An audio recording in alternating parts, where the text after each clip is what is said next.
আমাদের আজকের ইন্টিগ্রেশন হচ্ছে তিনটা। এগুলো খুবই গুরুত্বপূর্ণ ইন্টিগ্রেশন, অতীতে বিভিন্ন বিশ্ববিদ্যালয়ে ভর্তি পরীক্ষায় আসছে। আমরা প্রথমে 3 নম্বর অঙ্ক দিয়ে শুরু করি। তো এখানে দেখো লন এক্স আছে, এই লন এক্সকে আমরা জেড ধরব। লন এক্স সমান জেড। এখন এক্স সমান দেখো, এই যে লন যখন উঠে যাবে তখন এক্স সমান হবে e to the power Z. এটা হলো বিষয়টা। এরকম যখন আমি লন ধরবো, লন এক্স সমান জেড ধরলো, শুধু এক্স এর মান লন ওঠার সাথে সাথে আমাদের এইরকম আকার ধারণ করবে। তো এটাকে ডিফারেন্সিয়েট করলাম, dx সমান e to the power z dz. এই হলো। তো যেহেতু আপার লিমিট লোয়ার লিমিট দেওয়া আছে, সেই জন্য এটা সব এক্স এর মান, এক্স এর মান, এবং এটাও এর মান, এক্স এর মান। এখন আমরা এটা যেহেতু জেডে কনভার্ট করেছি, তো আমরা এই মানগুলো আপার লিমিট লোয়ার লিমিটগুলো আমরা জেডে কনভার্ট করে নেব। যখন দেখো, যখন এক্স সমান ই, আমি তো যদি এখানে ই বসাই তাহলে লন ই সমান 1, তাহলে জেড এর মান হয়ে যাচ্ছে 1। আবার এক্স এর মান যদি নিচে 2, লোয়ার লিমিট 2 বসাই, তখন জেড এর মান হয়ে যাচ্ছে লন 2, লন 2। এখন আমরা এই যে আপার লিমিট লোয়ার লিমিট বাদ দিয়ে এটাকে ইন্টিগ্রেশন করে নেব। 1/z মান বসিয়ে দিলাম, 1/z²। আর এই যে dx এর পরিবর্তে আমরা পাইছি e to the power z ln z. এখন আমরা এটাকে গুণ করে নিচ্ছি। দেখো, e to the power z by z minus e to the power z by z dz. এটাকে আমরা পৃথক করে নিলাম। দেখো, এটাকে লিখছি এরকম, e to the power z by z minus dz minus e to the power z by z dz. এটাকে আর ইন্টিগ্রেশন করার দরকার নেই, আমরা শুধু এটাকে ইন্টিগ্রেশন করব। তো প্রথমে ইউভির ফর্মুলা 1/z বাহিরে রাখলাম, ই টু দি পাওয়ার জেডকে ইন্টিগ্রেশন করছি। যেটা বাইরে রাখতে হয় সেটাকে ডিফারেন্সিয়েশন করতে হয়। তাহলে ডি বাই ডিজেড 1/z, এইটা যেভাবে আছে এটা রিপিট হয়, এখানে মনে রাখতে হবে, এটা সবসময় রিপিট হবে। E to the power z dz, এই সেকেন্ড ব্যাকের জন্য আর একটা ডিজেড। দেখো, এটা কিন্তু আছে, এটাকে কিছু করা হচ্ছে না, এটা যেভাবে আছে আমরা সেইভাবে রেখে দিলাম, জেড² ডিজেড। এখন দেখো, এই ই টু দি পাওয়ার জেডকে ইন্টিগ্রেশন করছি, ই টু দি পাওয়ার জেডই হচ্ছে। এরপর এই যে 1/z-কে ডিফারেন্সিয়েশন করলে -1/z² হয়ে যায়, আর এই ই টু দি পাওয়ার জেড এখানে থাকছে, dz. E to the power z by z dz. দেখো, 1/z e to the power z, এই মাইনাস এ মাইনাসে প্লাস হয়ে গেল, ই টু দি পাওয়ার জেড হবে, আর নিচে z dz e to the power z by z dz. দেখো, একই জিনিস হওয়ার কারণে এটা কেটে গেল, আমাদের থাকছে এইটা। তো অতএব আমাদের যে মানটা, দেখো আমরা কি ধরেছিলাম, ই ধরেছিলাম, এটা হলো 1, আর লন লিমিট হচ্ছে লন 2, লন 2, তারপর 1/z minus 1/z² e to the power z dz. এটাকে ইন্টিগ্রেশন করে পাইছি আমরা এটা। তো এটা আমরা লিখে ফেলি, e to the power z by z, power upper limit 1 আর lower limit 2, ln 2।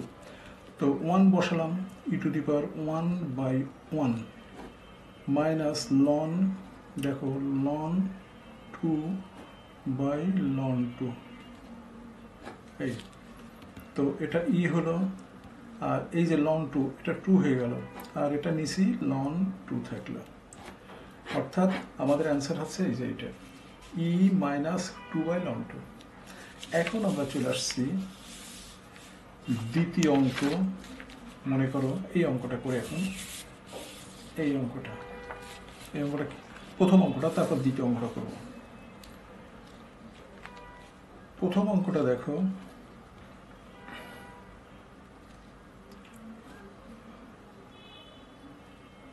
Pi by 2 0 cos half, root মানে হাফ, এখান থেকে আমরা একটা 1 মাইনাস কস স্কয়ার করে নিলাম,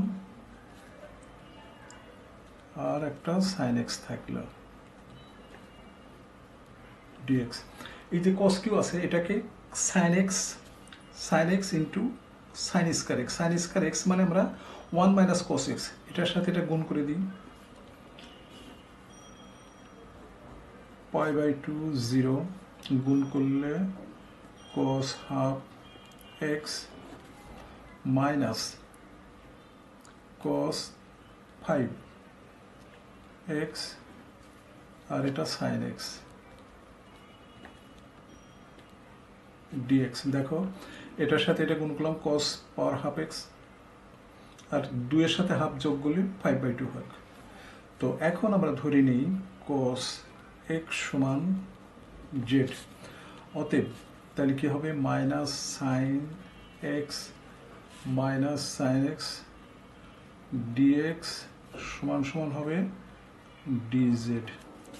তো যখন দেখো এই মাইনাসটা বাড়ি দিকে চলে যায়, তো সাইন এক্স ডিএক্স সমান মাইনাস ডিজেড। দেখো সাইন এক্স ডিএক্স সমান মাইনাস ডিজেড বসাবো, আর এই মানগুলো আমরা বসিয়ে দেবো। যখন এক্স সমান পাই বাই 2 তখন জেডের মান 0। কেন 0? কারণ এই যে পাওয়ার আছে, আপার লিমিট আছে, আপার লিমিট এখানে বসালে সাইন 90 ডিগ্রি মান 0, আর 0 বসালে 1। এক্স সমান 0 তখন জেডের মান 1। এখন আমরা এগুলো বসিয়ে দিলাম, এটা 0 এটা 1। দেখো জেড পাওয়ার হাফ, কারণ আমরা কসের পরিবর্তে জেড ধরে নিয়েছি, আর জেড পাওয়ার 5 বাই 2। এখানে যে মাইনাস আছে এই মাইনাসটা সামনে চলে আসলো, তারপরে ডিজেড এটা হলো। তো এখন আমরা কি করছি দেখো এই মাইনাসটাকে প্লাস করে দিচ্ছি, তাহলে আপার লিমিট মানে লোয়ার লিমিট আপার লিমিট হবে, আপার লিমিট লোয়ার লিমিট হয়ে যাবে, এটা প্লাস হয়ে গেল। Z power half z power 5 by 2 dz. তো এটাকে ইন্টিগ্রেশন করলে কি হয় 3 বাই 2 বাই 3 বাই 2। এটাকে ইন্টিগ্রেশন করলে জেড 7 বাই 2 7 বাই 2 1 0 2 বাই 3। দেখো 1 বসলাম, এটা উল্টে গেল 2 বাই 3, আবার এখানে 1 বসলাম, যেহেতু 7 বাই 2 1 বসালেই 1 হয়ে গেল 2 বাই 7। এখন আমরা 2 কমন নিলাম, 1 বাই 3 1 বাই 7। তারপর দেখো 2 7 7 মাইনাস, এটা হলো গুণিত চিহ্ন, 7 মাইনাস 3 বাই 21, কারণ 3 7 21। তাহলে এখান থেকে বাদ দিলে 7 থেকে 3 বাদ দিলে কত থাকে 4 4 8 বাই 21। এটা হচ্ছে আমাদের দ্বিতীয় অঙ্কের সলিউশন। দেখো এই যে 1 নম্বর অঙ্কের সলিউশনটা হচ্ছে 8 বাই 21। এরপর আমরা চলে আসলাম ফার্স্টের অঙ্ক, দ্বিতীয় অঙ্কটা। দেখো দ্বিতীয় অঙ্কটা এই যে এই অঙ্কটা করবো এখন। তো কিভাবে করছি সেটা দেখো। তো এটাকে আমরা সাজিয়ে নিলাম এইভাবে 1 0, তারপর x dx 1 plus x square, এই যে x4 আছে না, এটা কিন্তু বুয়েটে আসছে দেখো 6 7 সালে 6 সেশনে, অর্থাৎ এটা হলো। এখন এক্স স্কয়ার সমান, দেখো এই যে এক্স স্কয়ার আছে এটাকে আমরা জেড ধরে নেব, জেড ধরে নিলাম, তাহলে আমাদের আসলো 2x dx সমান dz।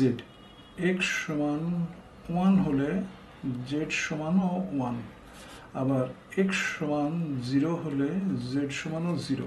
এটা হলো। তো এখন আমরা মানগুলো বসিয়ে দেবো।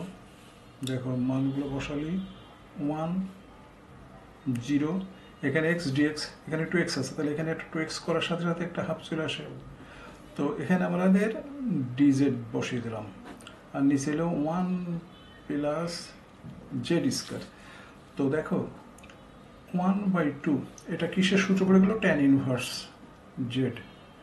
ট্যান ইনভার্স জেড হলো থার্ড ব্র্যাকেট 1 0 হাফ 1 বসালে জেডের পরিবর্তে যদি 1 বসানো হয় ট্যান ইনভার্স 1 মাইনাস 0, 0 বসালে 0 হয়। তো ট্যান ইনভার্স 1 এর মান কত?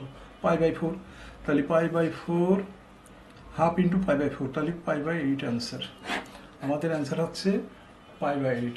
দেখো তাহলে কেন হলো এটা? ট্যান ইনভার্স 1 এর মান π/4, এখানে 2 আছে, নিচে 2 আছে, সেই জন্য 8 হয়ে গেল। তাহলে আমাদের অ্যান্সার হচ্ছে এটা। তো বুঝতে পারছো এই ধারার গণিতগুলো অবশ্যই খুবই গুরুত্বপূর্ণ। এই গুরুত্বপূর্ণ অঙ্কগুলো তোমাদের অবশ্যই প্র্যাকটিস করতে হবে। আজ এই পর্যন্তই।